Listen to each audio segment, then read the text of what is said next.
Hello students, welcome back in my video. आज का हमारा टॉपिक है थर्ड पार्ट रिप्लेसमेंट थ्योरी का, और ये थर्ड पार्ट है replacement of item breaking down suddenly. यदि कोई आइटम अचानक से ख़राब हो जाता है तो उसकी रिप्लेसमेंट के बारे में। तो इसमें दो चीज़ होती हैं, एक होती है हमारी इंडिविजुअल रिप्लेसमेंट और एक होती है ग्रुप रिप्लेसमेंट। तो देखिए, आइए इसको हम समझते हैं क्वेश्चन की हेल्प से। और क्वेश्चन है the management of A hotel having 500 rooms each having 6 bulb. ठीक है, एक होटल में 500 रूम हैं और हर रूम में 6 बल्ब हैं। ठीक है,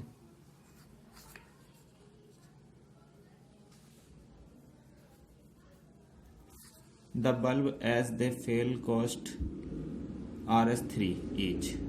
अगर कोई बल्ब खराब होता है तो उसकी जो है रिप्लेसमेंट कॉस्ट क्या है, वो 3 रुपीज़ है। और ये रिप्लेसमेंट कॉस्ट हम जो बात कर रहे हैं वो एक बल्ब की कर रहे हैं, तो ये इंडिविजुअल कॉस्ट हुई। ठीक है, the cost of reduce by Rs2 पर बल्ब।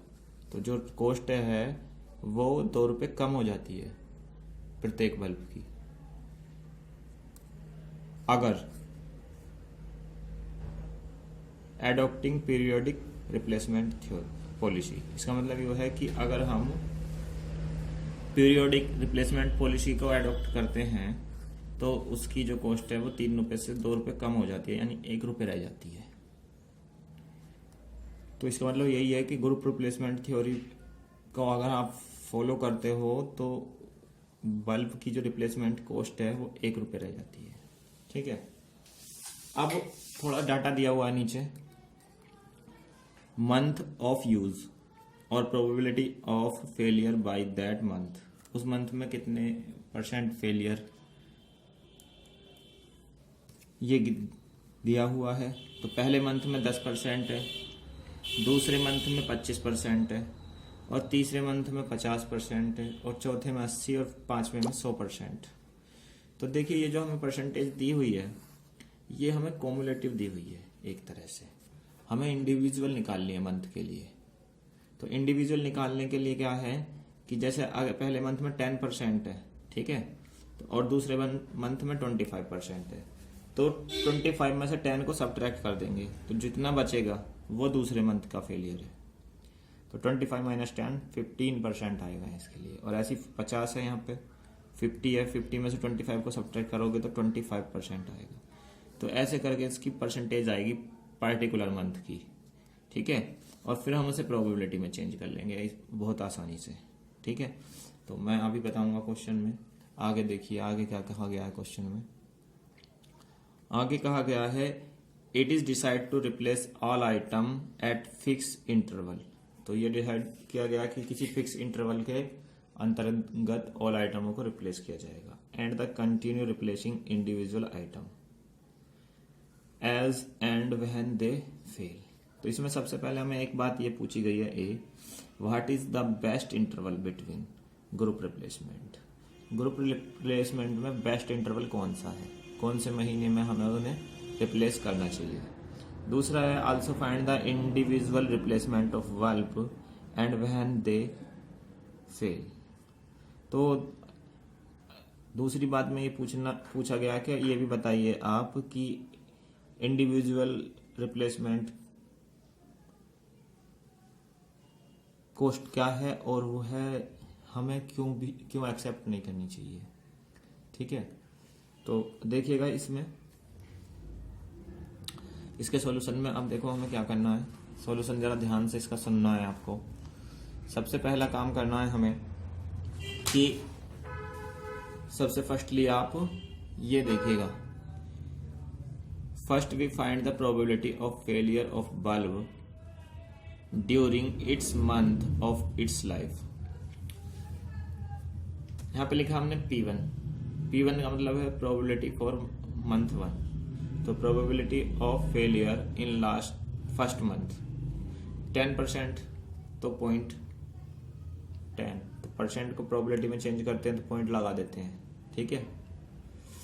और दूसरे महीने के लिए 25 माइनस 10/100, तो वही 0.15 प्रोबेबिलिटी आ जाएगी। तीसरे मंथ के लिए भी ऐसे ही, इसमें 50 में से 25 को घटा देंगे, 50 में से 25 घटा के अपॉन 100 करके जी 0.25 आ जाएगी। ऐसे ही फोर्थ मंथ के लिए 80 माइनस 50/100, फिफ्थ मंथ के लिए 100 माइनस 80/100 इज इक्वल टू 0.20। तो ऐसे करके इसकी प्रोबेबिलिटी निकालनी है। सबसे पहले तो हमें फेलियर की प्रोबेबिलिटी निकालनी थी, तो वो ये निकाल ली। अब देखिएगा हम इसमें दूसरा काम क्या करेंगे, ठीक है। अब सेकंड वर्क पा लेंगे। सेकंड वर्क देखना है हमें। सेकंड वर्क करना है आपको एक्सपेक्टेड नंबर ऑफ फेलियर। आपको निकालना है कि कौन से महीने में कितने बल्ब खराब हुए हैं। अब देखो, इसको निकालने के लिए सबसे पहले टोटल नंबर ऑफ बल्ब निकाल लीजिए। तो देखिए, होटल में कितने रूम है मैनेजमेंट के पास? 500 रूम है, 500 रूम है, और 6 बल्ब है एवरी रूम में। तो इनकी मल्टीप्लाई कर दो 500 इंटू 6, तो 3000 जो है उसमें बल्ब है होटल में। तो अब क्या निकालना है? Expected number of failure. तो पहले महीने में कितने बल्ब खराब हो जाते हैं, दूसरे में कितने खराब हो जाते हैं, ये निकालना है। तो इसके लिए फॉर्मूला है, देखिएगा, ये अभी बताऊंगा इस फॉर्मूले के बारे में। पहले ये देखिए, पहले महीने के लिए कितने बल्ब खराब हुए, तो नंबर ऑफ बल्ब कितने हैं? 3000, और प्रोबेबिलिटी कितनी है? 0.10। इन दोनों की मल्टीप्लाई आई 300। तो 300 बल्ब जो है हमारे फर्स्ट मंथ में खराब हो जाते हैं। अब दूसरे मंथ में फेलियर बल्ब निकालने की के लिए जो फॉर्मूला है वो ये होता है कि नंबर ऑफ बल्ब, ठीक है, number of item into probability दूसरे मंथ की। अगर आप दूसरे मंथ के लिए निकाल रहे हैं, तो 2 मंथों के लिए निकाल रहे हैं, तो पहले आपको क्या काम करना पड़ेगा? N0 into P2 plus N1 P1। कहने का मतलब ये है कि नंबर ऑफ बल्ब तो बढ़ते जाएंगे। नंबर N0 के बाद N1 आएगा और P2 के बाद P1 आएगा। ऐसे ही इसमें देखिए थर्ड में N0 N1 N2 P3 P2 P1 N0 N1 N2 N3 P4 P3 P2 P1। तो P घटता जाएगा और N बढ़ता जाएगा। अब N क्या है? N है आपका नंबर ऑफ बल्ब। शुरू में कितने बल्ब थी? अब उसके बाद में N1 क्या है? N1 है आपका number of bulb first month में कितने रिप्लेस हुए। तो ये ऐसे रखनी है, जैसे वैल्यू यहाँ पे आई है वो N1 की वैल्यू होगी, जो वैल्यू अगले में आई है वो N2 की वैल्यू होगी, फिर जो तीसरे नंबर पर आई वो N3 की वैल्यू होगी, ठीक है। और प्रोबेबिलिटी हमें पीछे से देख के लिखनी है। प्रोबेबिलिटी हमने यहाँ पे निकाली हुई थी, देखो P1 0.15, P1 था 0.10, P2 0.15, P3 0.25, ठीक है, और P4 0.30। तो ऐसे करके ये वैल्यू हमें इसमें रखनी है। और N0 तो 3000 है ही, तो उसे हम रखेंगे तो हमें N1 मिल जाएगा। तो ये वैल्यू जो है हमारी वो N1 है, ठीक है।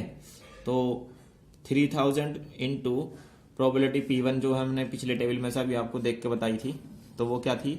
0.10। वो रखेंगे तो कितना आ गया? 300 आ गया। अब N0 तो 3000 है ही, जरा P2 कितना है? पिछले टेबल में जो प्रोबेबिलिटी थी दूसरे सेकंड मंथ की वो थी 0.15, ठीक है, प्लस N1 कितना है? 300, क्योंकि अब 3000 नहीं है, 300 है ये वाला, वो यहाँ रख देना है। और P1 कितना है? फर्स्ट मंथ की जो प्रोबेबिलिटी थी वो यहाँ रख देना है। 3 में देखिए N0 तो 3000 है ही, P3 कितना है? P3 था उसके लिए 0.25, ये रहा, प्लस N1 P1, N1 300 और P2 0.15, N2 480 जो आई है ये, ठीक है, और P1 0.10। तो ऐसे करके ये 843 आ गया। तो ऐसे करके हमने ये सारी निकाली है। ये आया 1131.3 और ये आया आपका 1049.5, ठीक है। तो ये हमारे क्या आ गए?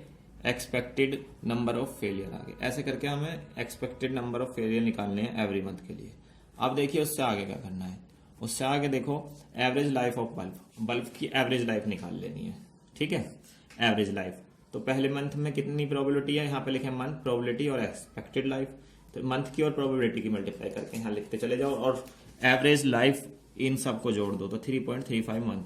तो सारे बल्बों की जो एवरेज लाइफ आएगी वो 3.35 मंथ आएगी। देखो 1 की मल्टीप्लाई इसमें करिए आया, 2 की इसमें करिए आएगा, 3 का इसमें करोगे ये आएगा, 4 का इसमें करोगे ये आएगा, 5 का इसमें करोगे ये आएगा। इन्हें जोड़ लेना है, ऐसा निकाल लिया एवरेज लाइफ ऑफ बल्ब। कोई विशेष बात नहीं है इसमें। नंबर 4 पॉइंट देखिए, average number of failure per month. अब आपको क्या निकालना है कि पर मंथ फेलियर निकालना है, ठीक है, कि पर मंथ एवरेज कितने फेलियर हो रहे होंगे। तो total number of bulb upon total life of bulb, average life of bulb. तो इसके अपन में रखोगे तो 896 बल्ब पर मंथ डैमेज हो रहे हैं, खराब हो रहे हैं, जो भी है। उसके बाद में देखिए 5th नंबर क्या है, cost of individual replacement of bulb. यही पूछा गया था हमसे क्वेश्चन, यही पूछा जाता है। इंडिविजुअल और ग्रुप दोनों पूछे जाते हैं। इंडिविजुअल, अब इंडिविजुअल में देखिएगा कॉस्ट ऑफ इंडिविजुअल रिप्लेसमेंट, तो कॉस्ट ऑफ इंडिविजुअल रिप्लेसमेंट ही आपसे क्वेश्चन में ज्यादातर पूछा जाता है, ठीक है। तो कॉस्ट ऑफ इंडिविजुअल रिप्लेसमेंट के लिए फॉर्मूला है average number of failure per month, जो हमने निकाल ही रखा है, average number of failure per month और into cost of individual replacement. अब इंडिविजुअल रिप्लेसमेंट की कॉस्ट क्या है, क्वेश्चन में हमें 3 रुपीज दी हुई थी, हमने क्वेश्चन में पढ़ा था वो। तो 896 मल्टीप्लाई 3 तो ये आया 2686, ठीक है। ये इतने रुपए हमें पता चला कि इंडिविजुअल रिप्लेसमेंट कॉस्ट है ये। अब हमें ग्रुप रिप्लेसमेंट कॉस्ट और निकालनी है और उससे हमें पता चल जाएगा कि ये ज्यादा है या वो ज्यादा है, ठीक है। तो आइए देखते हैं वो कैसे निकालेंगे हम। अब देखिए determine of optimal group replacement. अब इसे निकालने के लिए सबसे पहले को आपको टेबल बना लेनी, छोटी सी है टेबल का फॉर्मेट। इसमें सबसे पहले लिखने हैं आपको मंथ, नंबर दूसरे पे लिखने हैं इंडिविजुअल रिप्लेसमेंट। इंडिविजुअल रिप्लेसमेंट पिछली टेबल में से देख के लिख देंगे। Cost of IRC, cost of IRC का मतलब है कि cost of individual replacement cost, ठीक है। अब कॉम्युलेटिव ऑफ IRC, तो इसका जो है कॉम्युलेटिव निकाल देना है, जोड़ जोड़ के लिखना है यहाँ पे, ठीक है। फिर है यहाँ पे ग्रुप रिप्लेसमेंट, वो बताऊंगा अभी। Total cost of group replacement cost, ठीक है, और एवरेज। ये कॉलम बनाने हैं आपको। सबसे पहले कॉलम है मंथ का, तो मंथ लिख देंगे आप 5 मंथ है, 1 2 3 4 5, ठीक है, वो दिए हुए हैं ही आपको क्वेश्चन में। अब उसके बाद में देखिएगा इंडिविजुअल रिप्लेसमेंट। इंडिविजुअल रिप्लेसमेंट क्या है, अभी हमने लास्ट वाले क्वेश्चन में निकाला था, ये रहा, मैं आपको दिखा देता हूँ। देखिए पहले मंथ के लिए कितना था 300, दूसरे के लिए 480, तो यहाँ पे आप लिख लें 300, यहाँ 480। थर्ड मंथ के लिए था 843, तो यहाँ पे 843। फोर्थ के लिए था 1131.3, तो 1131.3। फिफ्थ के लिए था 1049.3, तो यहाँ पे 1049.3, तो ये लिख लिया हमने। उसके बाद में कॉस्ट ऑफ IRC, तो अब कॉस्ट ऑफ IRC निकालने के लिए आप क्या काम करोगे, आप ये बताइए। अभी बात हम इंडिविजुअल की कर रहे हैं, तो इंडिविजुअल कॉस्ट कितनी थी, 3 रुपए थी। एक आइटम को रिप्लेस करने की इंडिविजुअल कॉस्ट कितनी थी, 3 रुपए थी क्वेश्चन में। तो 3 से मल्टीप्लाई कर दो 900, 3 से मल्टीप्लाई कर दो 1440, 3 से मल्टीप्लाई कर दो तो 2529। ऐसे ही इसमें 3 से मल्टीप्लाई कर दो, ऐसे इसमें कर दो, तो ये वैल्यूज आ गई। अब इसमें आपको निकालना कॉम्युलेटिव IRC। तो कॉम्युलेटिव में क्या होता है कि 900 तो 900 ही रहेगा, लेकिन अब जो अगला वाला आएगा उसमें 900 प्लस इसे ऐड करो, इन दोनों को ऐड करना है, यहाँ लिख दो। ऐसे ही इन दोनों को ऐड करो, यहाँ लिख दो। ऐसे ही इन दोनों को ऐड करो, यहाँ लिखो। ऐसे ही इन दोनों को ऐड करो, यहाँ लिखो। तो कॉम्युलेटिव हो गया। अब ग्रुप रिप्लेसमेंट कॉस्ट देखो। अब ग्रुप रिप्लेसमेंट कॉस्ट में आप ये बताएं कि बल्ब कितने हैं, 3000, टोटल बल्ब 3000 है। अब एक ग्रुप रिप्लेसमेंट कॉस्ट है कितनी, अगर ग्रुप में रिप्लेसमेंट करते हैं हम 3000 के 3000 बल्ब, तो 1 रुपये पड़ेगी। उसमें क्वेश्चन में कह दिया था। इंडिविजुअल 3 रुपये थी, ग्रुप में 1 रुपये थी, ठीक है। तो 3000 का 1 में मल्टीप्लाई करोगे 3000, और ये इंडिविजुअल आप पहले महीने में 3000 के 3000 रिप्लेसमेंट करो तो भी 1 रुपये, दूसरे में कर दो तो भी 1 रुपये, तीसरे में करो तो भी, सब में 1 से मल्टीप्लाई करोगे तो सब एवरी मंथ के लिए 3000 रहेगी, ठीक है, 3000। अब टोटल करना है, टोटल करना है। टोटल किसका करना है, इसका और इसको ऐड कर देना है, इसको और इसको ऐड कर देना है, सॉरी इसको इसको ऐड करो, इसको इसको इसको, इन दोनों को ऐड करते चले जाओ, यहाँ लिखते चले जाओ। ये टोटल कॉस्ट ऑफ जीआरसी हो गया। ठीक है, ग्रुप रिप्लेसमेंट कॉस्ट। अब एवरेज कॉस्ट निकालना है। अब एवरेज कॉस्ट निकालने के लिए आपको क्या काम करना है, मंथ से डिवाइड कर देना इसको। तो पहले मंथ महीने की बात कर रहे हैं तो 1 से डिवाइड करो, दूसरे कर रहे हैं 2 से कर दो, तीसरे को 3 से कर दो, चौथे को 4 से कर दो, 5 से करो। तो मैंने यहाँ पे एक में लिख दिया है। तो जब आप ऐसे डिवाइड करोगे तो ये वैल्यूज आ जाएंगी। तो ये average cost of group replacement आ गई। अब देखिएगा, इसमें सबसे पहले ज्यादा है, फिर कम है, फिर और कम हो गया, फिर बढ़ गया। लेकिन जहां पर से आपको बढ़ना शुरू हो जाएगा तो वही आपको सेलेक्ट करना होता है ग्रुप रिप्लेसमेंट में। मैंने पिछली वीडियो में बताया था, पिछले क्वेश्चनों में भी यही रूल था। ठीक है, तो ये सेलेक्ट करना है। तो यानी कि ग्रुप रिप्लेसमेंट अगर आप करते हैं बल्ब की या किसी जो भी आइटम होगा क्वेश्चन में उसकी, तो इस क्वेश्चन के अकॉर्डिंग तो 3rd मंथ के लास्ट में आपको ग्रुप रिप्लेसमेंट कर देनी चाहिए। क्योंकि यहां तक तो घट रहा है, फिर बढ़ना शुरू हो गया, तो यहाँ पे नुकसान है। यहाँ पे ही हमें 3रे मंथ के लास्ट में आपको वो बल्ब रिप्लेस कर देनी चाहिए। ठीक है, अब ये सेलेक्ट करते हैं कि हमें जो है ग्रुप रिप्लेसमेंट में फायदा है या इंडिविजुअल में फायदा है। तो देखिए इंडिविजुअल वाले में क्या आया था, इंडिविजुअल वाले में जो हमारा आया था, इंडिविजुअल कॉस्ट आई थी 2686 आया था।